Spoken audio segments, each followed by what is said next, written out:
कोल्हापूरचे खासदार छत्रपती शाहू महाराज यांनी बुधवारी रात्री उशिरा राजकोट किल्ल्यावरील छत्रपती शिवरायांच्या पुतळा दुर्घटनेप्रकरणी भेट दिली। यावेळी ते पत्रकारांशी बोलत होते। आपल्या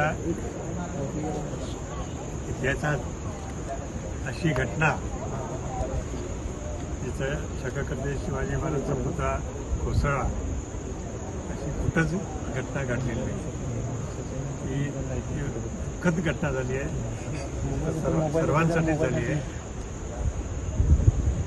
कुठल्या पक्षासाठी किंवा कुठल्या ठराविक लोकांसाठी किंवा कुठल्या जाती धर्मासाठी नाही, सगळ्यांसाठीच ही दुःखद घटना आहे। आणि अशी घटना घडली, ही का घडली हे जरासं पाहिलं पाहिजे। आता तिथं आपण जर सर्वांनी पाहिलं तर त्याच्यावरच लक्षात येतं आहे की त्याचं बांधकाम निकृष्ट दर्जाचं होतं। कोणी केलं कोणी नाही केलं हा तुम्ही बघा तिथं। आणि ज्यांनी त्याच्यावर दुर्लक्ष केलं किंवा हलगर्जीपणा केले त्याच्यावर चौकशी नंतर त्याच्यावर कारवाई झाली पाहिजे, यात काही प्रश्न नाही। आणि छत्रपती शिवाजी महाराज यांचं कार्य हे सर्वांसाठीच महत्त्वाचं आहे, म्हणून इथं कोणी राजकारण करण्यासाठी कोण आलेलं नाही आहे, ना कोणाला वाईट बोलण्यासाठी आलेलं नाही आहे। परंतु अशी घटना जी घडली ती एवढी दुःखद घटना आहे की संपूर्ण भारतभर ही फक्त लोकांना तर कळालीच आहे, पण भारताच्या बाहेरसुद्धा जे भारतीय लोक आहेत, मराठी लोक आहेत, महाराष्ट्रीयन लोक आहेत, त्या सर्वांनाच ही आवडलेली नाही आहे। अर्थातच इथं मी कोणाचा खऱ्या अर्थाने निषेध करायला आलो नाही आहे, पण अशी घटना घडती आपल्या भारतामध्ये आणि तेही पंतप्रधान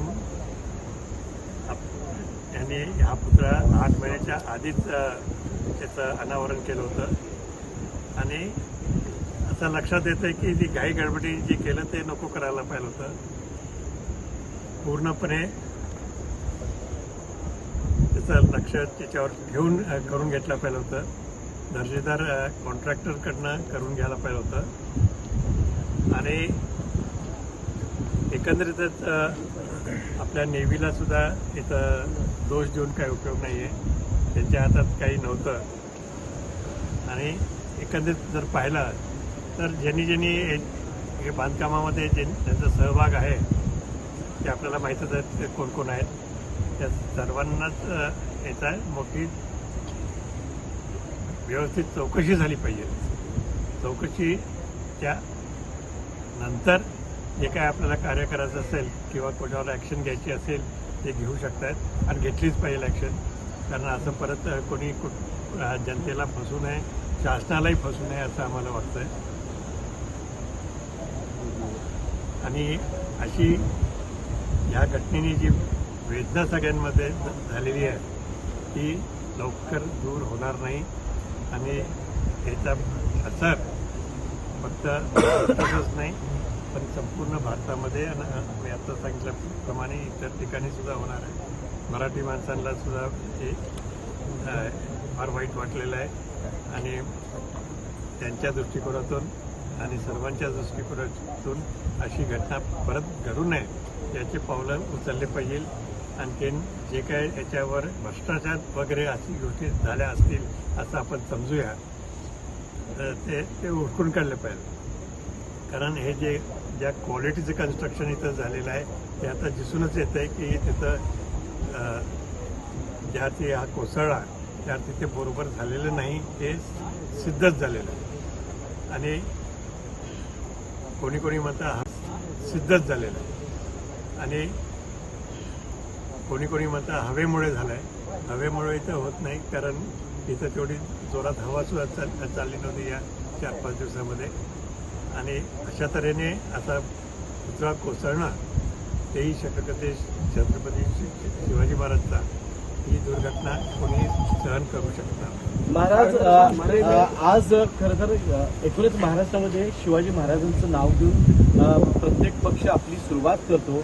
त्याच ठिकाणी नतमस्तक व्हायच्या ऐवजी आज महायुती असेल, महाविकास आघाडी असेल, यांचे कार्यकर्ते याच परिसरात एकत्र येऊन भिडलेले आहेत या पुतळ्यासंदर्भात. तर एकूणच महाराष्ट्रामध्ये एक वेगळा या निमित्ताने एक वेगळा विचार या ठिकाणी गेलेला आहे. तर तुम्ही कसं बघता याकडे? हे वागणं योग्य आहे का या नेत्यांचं? नेत्यांचं वागणं योग्य आहे की नाही याच्यावर मी काही बोलू शकत नाही. परंतु ह्या घटनेवर राजकारण कोणी करण्याची आवश्यकता नाही. आणि पण ही दुर्घटना लोकांच्या पुढे यायला पाहिजे. त्याचं खरं काय झालं आहे, खोटं काय आहे, आणि त्याला आपण ज्याला म्हणतो दर्शविता कसं आहे तुम्ही, याच्याबद्दल खोल अभ्यास त्याचा झाला पाहिजे. महाराज एका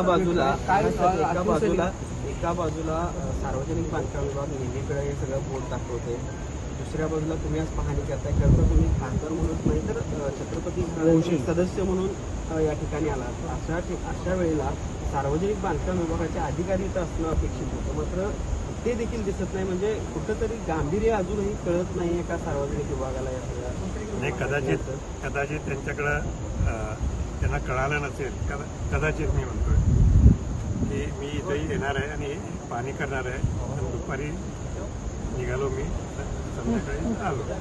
तर निश्चित मला वाटतं ते जे कोण आत्ता अधिकारी असतील ते बदलले असतील कदाचित, माहीत नाही. त्यांना फोनवर मी आता बोलायचा प्रयत्न करणार आहे. आणखीन प्रत्यक्षात त्यांचा दृष्टिकोन काय आहे तोही समजून घेण्याची आवश्यकता. आपण खासदार आहात, या संदर्भात पंतप्रधानांकडे, राष्ट्रपतींकडे किंवा उच्चस्तरीय आपण याची तक्रार करणार आहात का? लवकरात लवकर याची चौकशी करून दोषींना कारवाई झाली पाहिजे. त्यांच्यापर्यंत हा विषय निश्चित जाणार. तुमच्या सर्वांच्या माध्यमातून तो आधी गेलेलाच आहे, आणि आपण खासदार म्हणून सुद्धा तिथपर्यंत हा विषय नेणार. आणखीन त्याच्या निदर्शनात आणून देणार की काय काय घडलं होतं. आमच्या सगळ्यांच्या माहितीप्रमाणे आता तेही सांगतील काय घडलं आणि काय नाही. आणखीन मुख्य म्हणजे सर्वांनीच प्रयत्न केला पाहिजे की हा विषय त्याच्यावर राजकारण करू नये.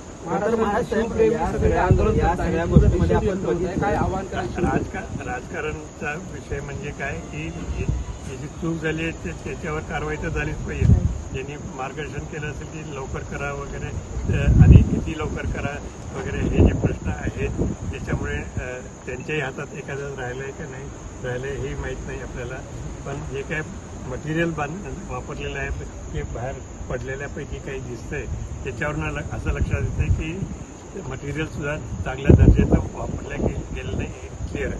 याच संदर्भात महाविकास आघाडीकडून 1 तारखेला मुंबईमध्ये मोर्चा काढला जाणार आहे.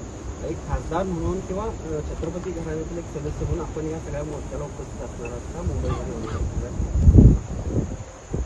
मी कदाचित उद्याच तिथं उपस्थित राहणार आहे. अजून मोर्चाचं मला काही माहीत नाही आहे, आणि जे ते त्यावेळेस बघू आपण. अर्थात मोर्चा काढायचा म्हणजे कोणाच्या विरोधात काढायचा हा एक बघितलं पाहिजे, आणि विचार पण हा सगळ्यांपर्यंत पोहोचला पाहिजे की हे का झालं आणि असं होऊ नये, आणि त्याचा जबाबदार कोण आहे हे बघितलंच पाहिजे. थँक्यू. संपूर्ण आंदोलन शिवप्रेमींना मी एक असं आवाहन करू शकतोय की जसं आता इथल्या शिवप्रेमींनी केलं आहे की हा पुतळा तयार होताना त्यांना समजवलं होतं की हे बरोबर चाललेलं नाही काम, तरी पण या त्यांच्या सांगण्याकडे कोणाचं लक्ष गेलं नाही. तसंच आधी सुचवणं हे महत्त्वाचं आहे. आणखीन त्यांच्यावर एक निरीक्षण ठेवलं हे सुद्धा महत्त्वाचं आहे करताना सुद्धा. खरं तर महाराष्ट्र शासनातून एक मंत्री, जबाबदार मंत्री आहेत, त्यांनी काल असं वक्तव्य केलं की ही जी काही पुतळा दुर्घटना घडली ती एका अर्थी चांगल्यासाठी घडली, कारण याच्यामध्ये काहीतरी चांगलं होणार आहे. कसं बघता त्यांच्या या वक्तव्यात? वक्तव्य बिलकुल चुकीचं आहे, आणि असं वक्तव्य अशा वेळेस करू नये.